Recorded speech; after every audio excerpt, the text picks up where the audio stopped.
La Iglesia Roca de Luz Eterna de las Asambleas de Dios presenta su programa Retornándose al Dios vivo y verdadero. Esperando en este momento Dios toque su corazón por medio de su palabra. Y ahora pasamos al mensaje de la palabra de Dios. Con ustedes, el pastor Luis Palacio.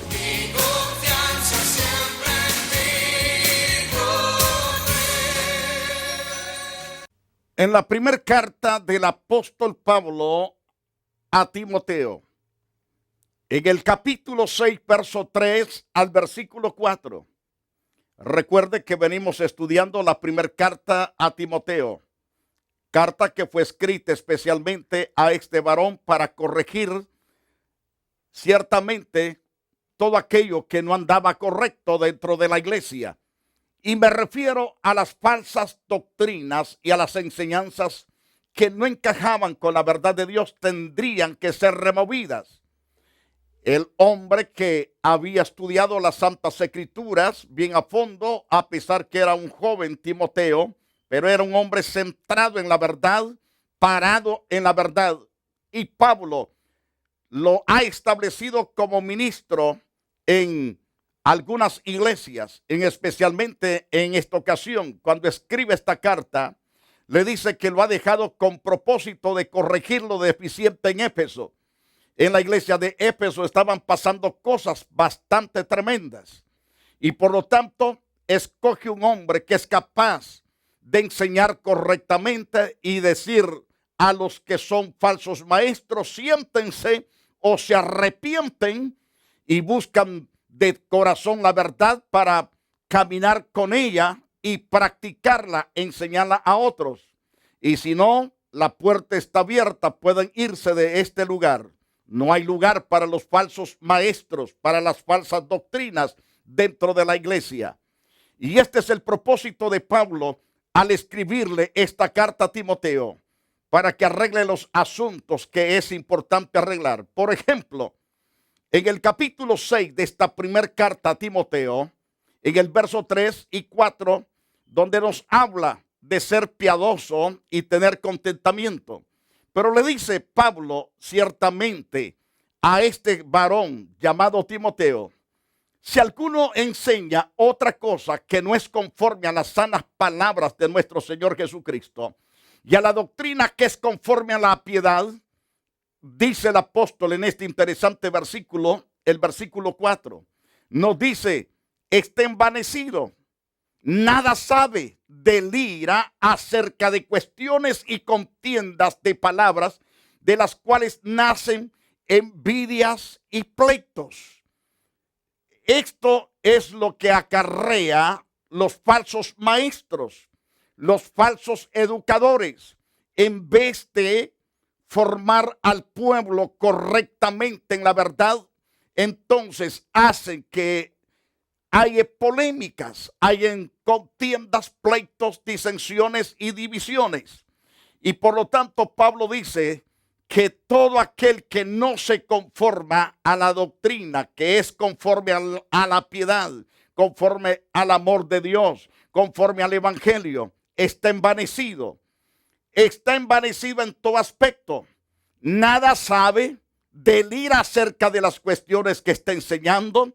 Y entonces hay contiendas de palabras, de las cuales nacen las envidias, los pleitos, las blasfemias y malas sospechas.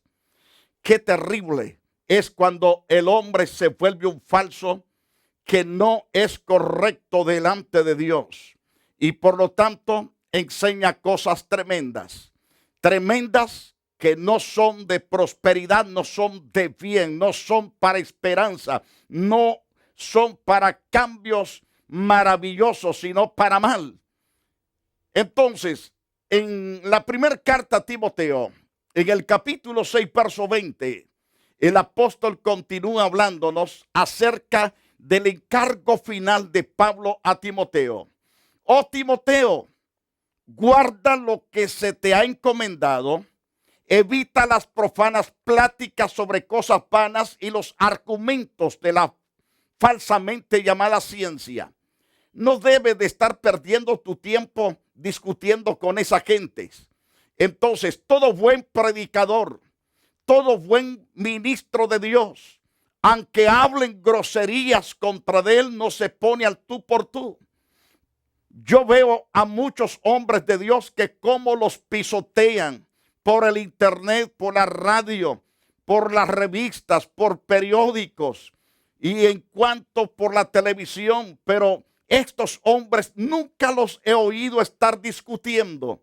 Que esto da a entender que son hombres de Dios. No se meten a la polémica, no se meten a las peleas. Y bienaventurados, dichosos son estos siervos del Dios vivo y verdadero. Y esto es lo que nos enseña el apóstol Pablo a todos los pastores, a los líderes de las iglesias.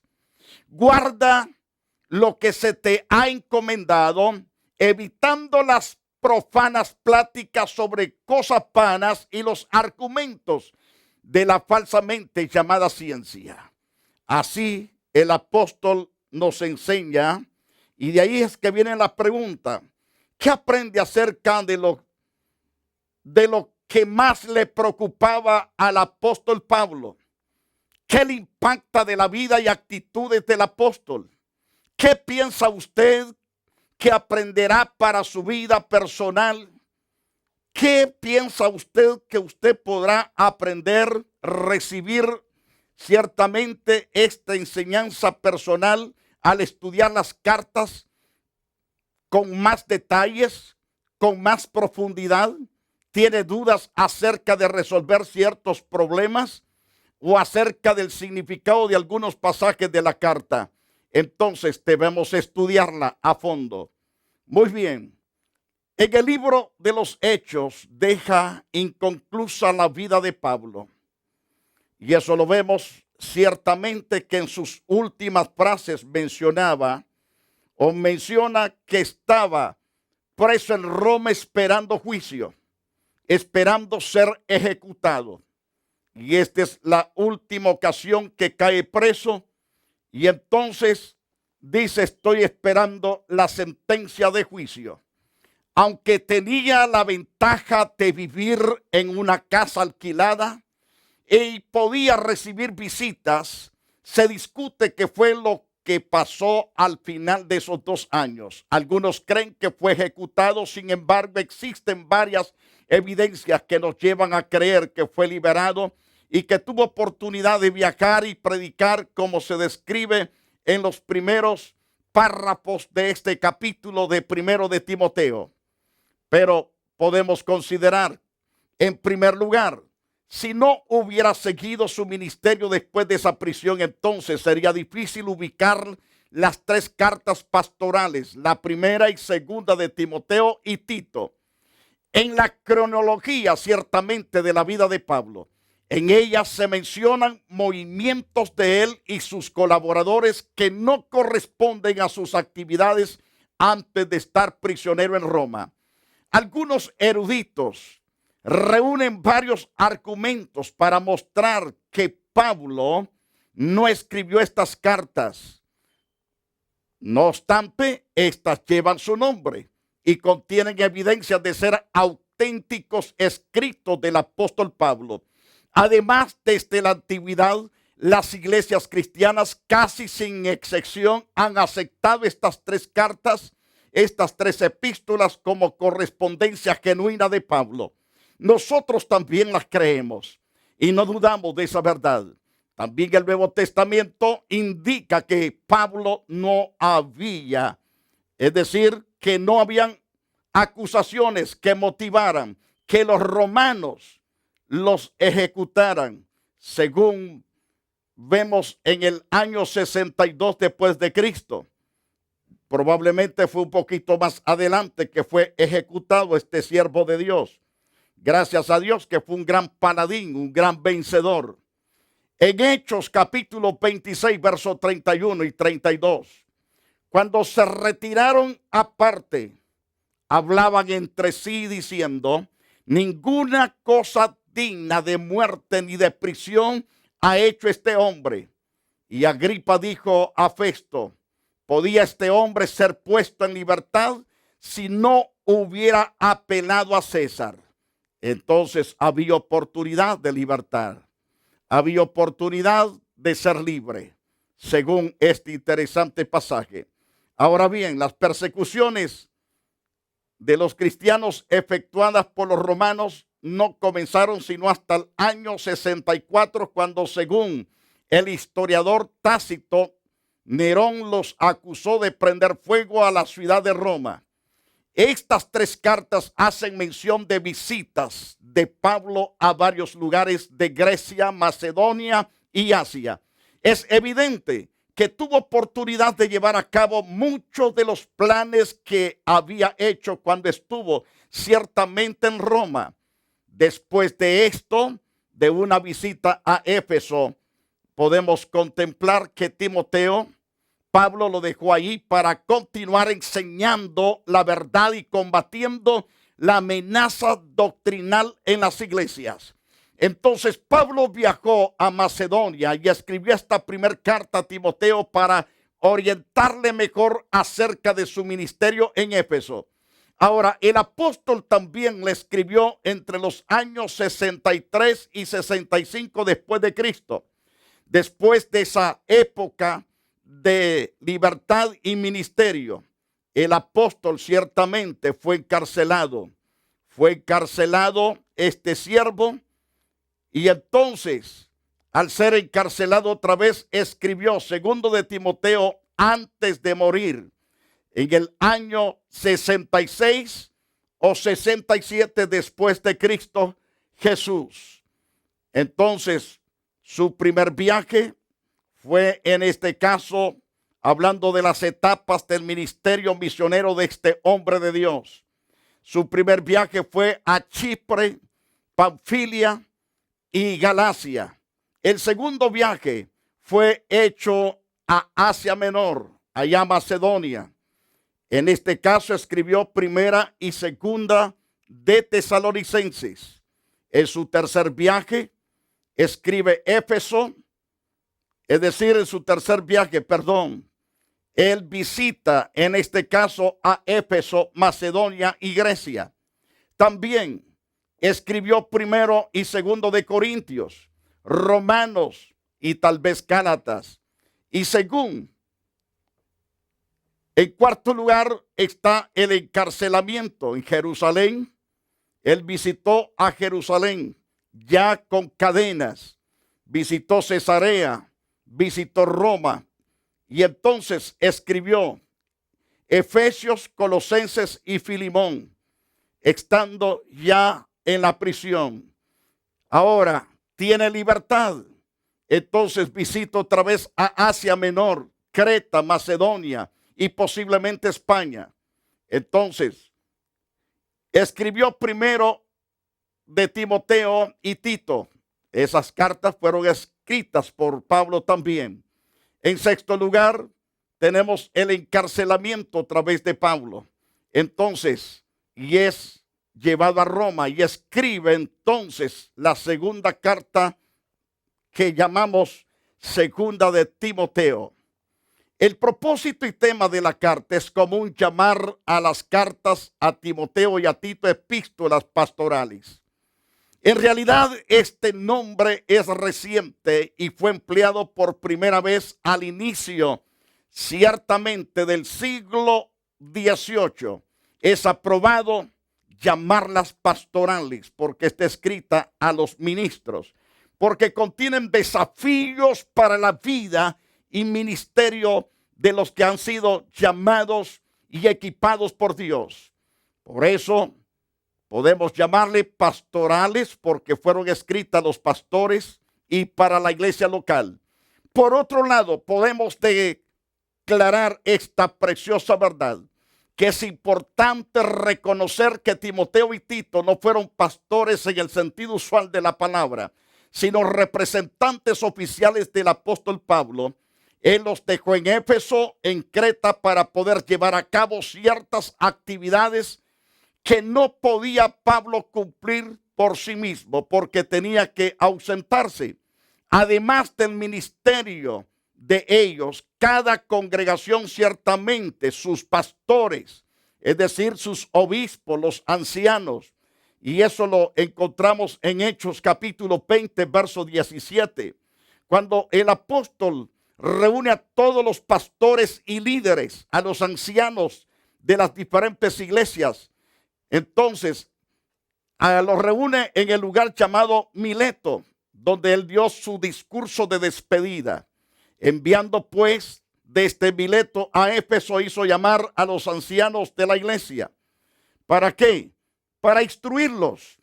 Según vemos en el pasaje 28, le dice: por tanto, mirad por vosotros y por todo el rebaño en que el Espíritu Santo ha puesto por obispos, para apacentar la iglesia del Señor, la cual él ganó por su propia sangre.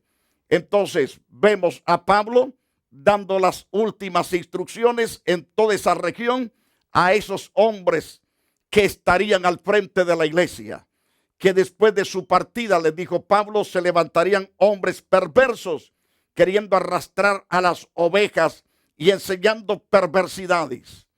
Ahora, según 1 de Timoteo, en el capítulo 3, verso 1 al 7, están los requisitos de los obispos. El apóstol instruye ciertamente a Timoteo y instruye a Tito también respecto a los requisitos de los obispos. Y él dice: palabra fiel, si alguno anhela obispado, buena obra desea. Pero es necesario que el obispo sea irreprensible, marido de una sola mujer, sobrio, prudente, decoroso, hospedador. Es decir, que ese hombre no tiene que ser cualquier hombre. Debe de ser una persona especial, un hombre humano, ciertamente de hueso y carne, pero un hombre centrado en la verdad de Dios, en la santidad. Entonces Pablo dice que ese hombre debe de ser irreprensible, marido de una sola mujer, sobrio, prudente, decoroso, hospedador, apto para enseñar, no dado al vino, no pendenciero, no codicioso de ganancias deshonestas, de ninguna manera, sino amable, apacible, no avaro, que gobierne bien su casa. Ese es uno de los grandes requisitos, que gobierne bien su casa, que tenga a sus hijos en sujeción, porque si lo hace, entonces todo va a ser totalmente bendecido y prosperado por Dios. Entonces, que gobierne bien su propia casa.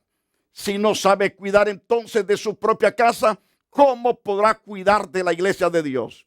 Que no sea un neófito, es decir, un recién convertido, un recién nacido. No puede ser pastor porque no tiene la capacidad, no tiene el poder todavía dado por Dios.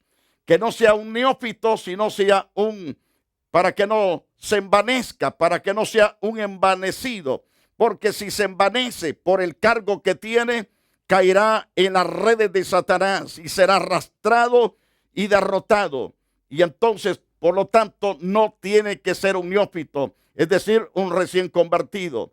No sea que envaneciéndose caiga en lazos del diablo. Qué sabiduría de este hombre llamado Pablo, instruyendo a estos hombres de Dios para que sean buenos instructores. Ahora, cuando escribe a Tito, en Tito, según el capítulo 1, verso 5, al versículo 9, están los requisitos también de los ancianos, de los obispos. ¿Cuáles son esos requisitos? Según el pasaje 5 de